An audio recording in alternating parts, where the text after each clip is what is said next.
you have this wonderful chapter called What Scientists Say, and you've extracted a number of leading scientists, scientists with international reputations, outstanding scientists like Ian Plimer, who's probably Australia's leading geologist, Yeah. and has such standing that he's accepted in foreign universities, German universities, and he says it's all rubbish.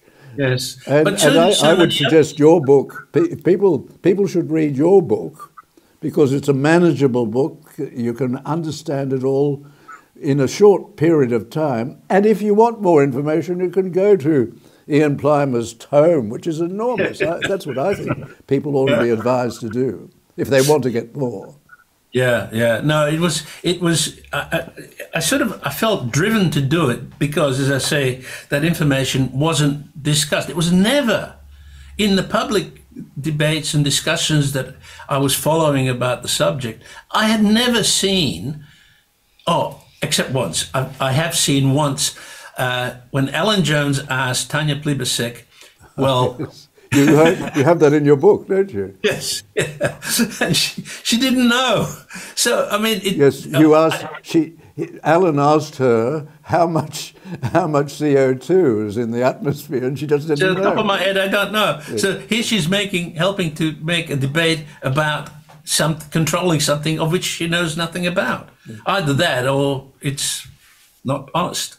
One of the very interesting points in your book is not only that you expose the media for just not playing their role of requiring accountability, requiring that this be demonstrated to be true. They've just gone along as messengers. But you've also shown the dishonesty of the politicians, and you have one particular chapter which is devoted to the dishonesty of American politicians in relation to the temperature in the room where they were discussing this. Tell us about that. Yeah, that was in June 1988, and one of the senators had invited Jim Hansen from NASA to talk about global warming. That was very new then. It was all, the new scare. And this was on June 23rd, 1988. He'd set that date before because it was forecast to be the hottest day of the year. It was summer in America. And so the night before, he sabotaged the air conditioning system.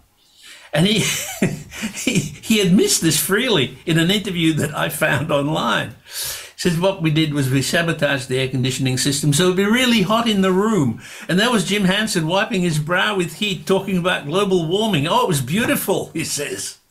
I mean, that really... It sent the whole debate off on this dishonesty trick.